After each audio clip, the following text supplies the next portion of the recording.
सो hello दोस्तों, once again welcome back to my YouTube channel. एक नए मर्चेंट नेवी के लर्निंग वीडियो में आप सबका स्वागत करता हूँ। आज के इस वीडियो में हम बात करेंगे मर्चेंट नेवी की ऐसी 5 बातें पॉजिटिव साइड की कि अगर हम मर्चेंट नेवी ज्वाइन करते हैं तो पॉजिटिव क्या क्या है। अगर मैं सबसे पहले थोड़ा मेरे बारे में बताऊं, जो नए व्यूअर्स हैं, नए दर्शक हैं जिनको मेरे बारे में नहीं पता, एक्चुअली मुझे मर्चेंट नेवी में काम करते हुए 5 साल हो गए और अभी मैं वर्ल्ड की leading shipping company Maersk line का एम्प्लॉय हूं।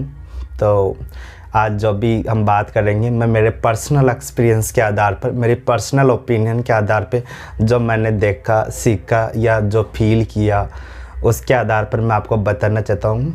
अगर आप मेरे बताए गए पॉइंट को एनालाइज करोगे, अगर किसी दूसरे कंटेंट क्रिएटर से या मर्चेंट नेवी के जो भी और बाकी बंदे हैं वो आपको बताएंगे, तो हो सकता है कि ओपिनियन थोड़ी डिफरेंट लगे। ये पर्सन टू पर्सन फील करने के अनुसार भी हो सकता है। डेजिग्नेशन, रैंक, कंपनी, बहुत सारी चीज़ें ऐसी मैटर करती है इस मामले में जो जिससे ओपिनियन थोड़ी चेंज हो जाती है। पर मैं फिर भी इसको समराइज़ करने की कोशिश करूँगा सारा कुछ देखते हुए, जिससे आपको एक बेटर आइडिया हो सके। अगर आप भी मर्चेंट नेवी ज्वाइन करना चाहते हैं तो किसी गलतफहमी में, किसी मिथ में, ऐसे किसी झूठ को देखकर मर्चेंट नेवी ज्वाइन ना करें, ना फंसे, जिससे आपको आगे जाकर तकलीफ़ हो। तो let's start this video.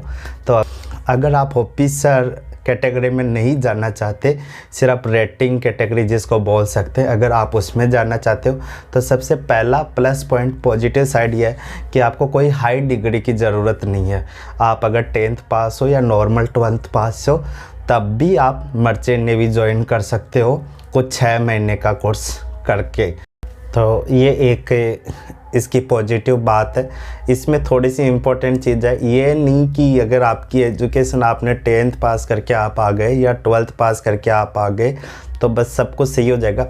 At least आपको जहाज़ पर जाने के बाद कंटिन्यूस सीखना पड़ेगा, चीज़ों में अपनी एफर्ट डालने पड़ेंगे, अपनी हार्ड वर्क डालने पड़ेगी, तब जाके आप एक एटलीस्ट स्टेबल एम्प्लॉय हो सकते हो, अच्छे से अपना गुजारा कर सकते हो, अर्निंग कर सकते हो। पर जो मेरा मेन पॉइंट ये था कि आप एटलीस्ट 10th पास या 12th पास होने के बाद इसको ज्वाइन कर सकते हो। पर इसका मतलब बिल्कुल ये ना ले कि आप मतलब एक डल हैं या मतलब पढ़ाई में ज़्यादा ध्यान ही नहीं लगाते, चीज़ों को देखना समझना ही नहीं चाहते, तो भी काम चल जाएगा। अगर आपका ऐसा एटीट्यूड है, ऐसा बिहेवियर है, तो भले ही आप मर्चेंट नेवी ज्वाइन कर लो, पर उसके बाद में आपको बहुत सारी प्रॉब्लम होने वाली है। अब अगर मैं मेरे पॉइंट नंबर 2 पर आता हूँ, तो एक जो सबसे मुझे अच्छी चीज़ लगती है खाने को लेकर, और वो भी मैं बात करता हूँ, अगर आप एक अच्छी कंपनी की एम्प्लॉई हो, आप हमेशा ध्यान रखना, जैसा कि मैंने शुरू में बताया था कि मेरी बातें थोड़ी जहाज़ टू जहाज़, कंपनी टू कंपनी या बंदे से बंदे थोड़ी ओपिनियन अलग हो सकती है। मैं बात करता हूँ अगर आप एक अच्छी कंपनी में सेटल हो तो खाने को लेकर, खाना आपको एकदम A1 फर्स्ट क्लास कैटेगरी का मिलेगा, वो भी टाइम टू टाइम। तो अगर आपको ब्रेकफास्ट, लंच, डिनर, उसके अलावा भी बहुत सारी खाने की चीज़ें इन 3 टाइम के अलावा भी अवेलेबल रहती है, तो आपको जब भी कभी रिफ्रेशमेंट की ज़रूरत तो आपको आराम से जहाज़ पर अवेलेबल हो जाएगी। इसका प्लस पॉइंट ये है कि आपकी जो हेल्थ है वो मतलब बिल्कुल भी ख़राब नहीं होगी, क्योंकि आपका उठने का टाइमिंग, सोने का टाइमिंग, खाने का टाइमिंग सब एकदम टाइम टू टाइम है। अगर हम कुछ बहुत सारे ऑपरेशन को, जैसे जहाज़ पोर्ट पे लग रहा है, निकल रहा है, या कोई जो मेंड जहाज़ है जिसमें रात को भी ड्यूटी रहती है, अगर हम या थोड़े जो डेक डिपार्टमेंट के बंदे जो नाइट वॉच भी करते हैं, अगर हम उनको थोड़ा छोड़ दें तो मतलब जहाज़ के 20 में से मैक्सिमम 10-12 लोग एटलीस्ट सुकून से रात भर की नींद आराम से ले सकते हैं, टाइम टू टाइम खाना खाना और अपनी ड्यूटी करना। तो एटलीस्ट हेल्थ अच्छी रहती है। मेरा पर्सनल एक्सपीरियंस ये है, जब मैं लैंड पर रहता हूँ तो कभी जुकाम हो गई, फीवर हो गया, कोल्ड हो गया, पर जब जहाज़ पे रहता हूँ मैंने कभी देखा नहीं खुद को बीमार हुई। और वो एक ऐसा प्लेस है जहाँ पे कोई मेडिकल का डॉक्टर वगैरह कुछ नहीं होता, सिर्फ ठीक है, मेडिसिन्स रहती हैं, कुछ बंदे ट्रेंड रहते हैं जो डिस्क्रिप्शन पढ़कर या रेडियो एडवाइस लेकर आपको दवाई दे देते हैं, पर कोई भी प्रॉपर डॉक्टर होता नहीं है वहाँ पे। तो इस केस में भी हम हमारी हेल्थ को मेंटेन कर पाते हैं, ये सबसे बड़ा एडवांटेज मैं समझता हूँ। अगर हम आते हैं तीसरी चीज़ जो बताने जा रहा हूँ, लोग उसको अलग अलग तरीके से मैनिपुलेट करते हैं कि join the merchant navy and explore the world, या दुनिया घूमो। इसको भी मैं पॉजिटिव में ही काउंट कर रहा हूँ, हालांकि ये ज़रूरी नहीं 100% सही है, पर हाँ ये सही ज़रूर है। अगर आज के दिन हम देखें, कोई भी इंसान अगर जनरली दुबई, अमेरिका, यूरोप या एशिया की कई कंट्री कहीं भी घूमना चाहे तो पर्सनल एक्सपेंडिचर से जाएंगे, तो हो सकता है इतना जल्दी पॉसिबल नहीं हो।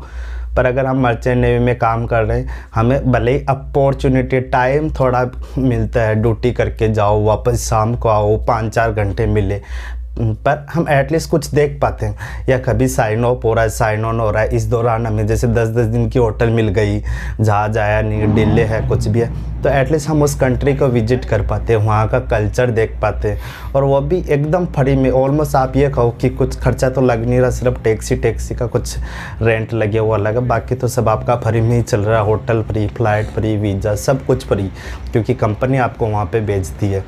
तो मैंने अभी तक मेरे इस 5 साल की जर्नी में ऑलमोस्ट 10 से 15 देश देख लिए, जिसमें से अगर मैं बहुत पूरा ऐसे नहीं बोल सकते कि पूरी दुनिया को विजिट कर लिया, पर हाँ वहाँ का कल्चर, वहाँ के लोग कैसे हैं, काम करने का तरीका क्या है, कैसे डेवलप्ड अनडेवलप्ड कैसी कंट्री है, बहुत कुछ देखने को मिलता है। तो ये नहीं कह सकते कि हम पूरी दुनिया घूम लेते, बहुत अच्छे से घूम लेते, पर हाँ कुछ हिस्सा ज़रूर देख लेते, अवेयर होते, देश दुनिया का ज्ञान होता है।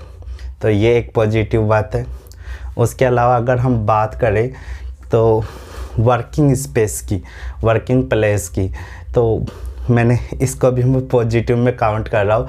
अगर हम बाहर लैंड पर जॉब करते तो हमें एटलीस्ट अपने घर से, जहाँ भी हम रह रहे हैं ड्यूटी के लिए, वहाँ से जाना पड़ता है जनरली 1 किलोमीटर 2 किलोमीटर, जो 10, 20, 30, 40, 50 किलोमीटर हो सकता है। अगर हम जहाज़ पे नौकरी करते तो हमें कहीं भी ज़्यादा दूर जाने की ज़रूरत नहीं। अगर हम बात करें इंजन डिपार्टमेंट की, तो उसको 2-3 फ्लोर नीचे जाना पड़ेगा, इंजन शुरू हो जाएगा, वहीं उसका working area. Same deck department के बंदे, उनको भी डेक 200-300 मीटर का सिर्फ उसी दायरे के अंदर काम करना है। एटलीस्ट कहीं चल के नहीं जाना कि आपको ड्यूटी अगर 8 बजे से है तो 2 घंटे पहले तैयार होना है, 2.5 घंटे पहले तैयार होना है, बस पकड़नी, ट्रेन पकड़नी। तो ये एक पॉजिटिव साइड है। अब इसमें आता है कि काम, हाँ काम ज़रूर टफ है, ईजी नहीं है, पर जो काम की लोकेशन है वो वहीं है, वहीं सोना, वहीं खाना, वहीं काम करना, कुल मिला के कहीं जाने की ज़रूरत नहीं है। एक और पॉजिटिव बात की हम बात करें, सेविंग, तो ये है कि बाहर अगर जिस बंदे को सपोज करो 30,000, 40,000, 10,000 जो भी सैलरी मिल रही है, उसमें उसका पर्सनल एक्सपेंडिचर हो जाता है, आने जाने का रेंट, टैक्सी, ये वो, बस का किराया, ट्रेन का किराया, कभी कोई पार्टी आ गई, या बहुत सारे और भी छोटे मोटे एक्सपेंडिचर अक्कर होते ही रहते। पर मर्चेंट नेवी में जो सैलरी आती है वो एटलीस्ट आपका पर्सनल एक्सपेंडिचर नहीं है, वो अलग बात है, घर के खर्चे या किसी को कुछ है, उसमें बच्चे ना बच्चे कितना भी लगे, वो एक डिफरेंट मैटर है, पर्सनल मैटर है अलग अलग आदमी का। पर आपका पर्सनल खर्चा नहीं है कुछ भी, क्योंकि आप ना कहीं जा पा रहे, ना कोई पार्टी है, ना कुछ और है, आपका वहीं रहना, खाना फ्री, सब कुछ फ्री। घर से जब ज्वाइनिंग के लिए चलते हो और वापस साइन ऑफ करते हो वो भी फ्री। छोटा मोटा खर्चा होता है वो परसेंट टू परसेंट डिपेंड करता है। अगर आप किसी कंट्री में गए तो आपका हो सकता है थोड़ा टैक्सी रेंट लगा हो, आपने खाने पीने की कुछ चीज़ें खरीदी हो, तो ये छोटा मोटा खर्चा हो सकता है। उसके अलावा कुछ खर्चा नहीं है, पूरी की पूरी सैलरी सेविंग होती है। उसके अलावा अगर हम बात करें जब सैलरी पर आए गए सैलरी की, तो फिर ये एक कंट्रोवर्शियल पॉइंट होता है। कई लोग इसको पॉजिटिव में काउंट करेंगे, कई नेगेटिव में। तो मैं मानता हूँ कि ये दोनों ही है। अगर हम बात करते हैं, मेरा काम है आपको समझाना। मैंने जितने सारे पॉइंट गिने हैं आपको, लोग इनको नेगेटिव में भी आपको काउंट करवा सकते हैं, पर मैं मेरा पर्सनल एक्सपीरियंस के अनुसार आपको बता रहा हूँ। अगर हम सैलरी की बात करते हैं और एक अच्छी कंपनी में हमें काम करते हुए 2-3 साल हो गए, तो हमें एक डिसेंट सैलरी मिलती है। 70, 75, 80 हज़ार रुपये के करीबन बंदे की अर्निंग हो जाती है मंथली। तो मैं समझता हूँ अगर एक 10th पास किए बंदे को या 12th पास किए बंदे को, जिसके पास कोई डिग्री नहीं है, कोई काम करने का ज़्यादा तो जिसके पास कोई डिग्री नहीं है, कोई बहुत बड़ा कोर्स नहीं कर रखा, उसको अगर इतनी सैलरी मिलती, ठीक है। अगर इसका कंपैरिजन हम लैंड जॉब से करें तो सेम काम की 10, 20, 30 हज़ार रुपये से ज़्यादा सैलरी नहीं होती।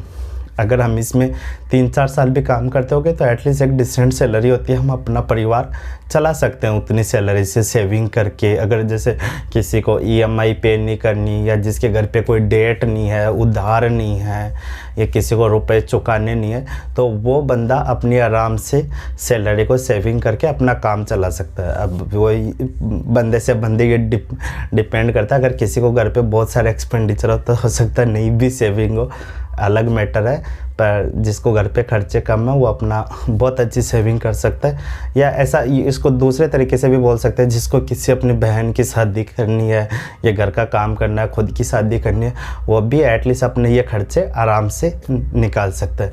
तो मैं मानता हूँ कि एक 10th पास और 12th पास बंदे को अच्छी सैलरी मिलती है, फिर पर कंपनी ज़रूर मैटर करती है। अगर आप सेम डेजिग्नेशन पर किसी ऐसी कंपनी में हो जो एक स्टैंडर्ड कंपनी नहीं है, तो वहाँ पे आपकी सैलरी डिक्रीज होकर एकदम हाफ हो जाएगी और हाफ से भी आधी हो सकती है। तो ये डिपेंड करता है आपकी अच्छी कंपनी पर।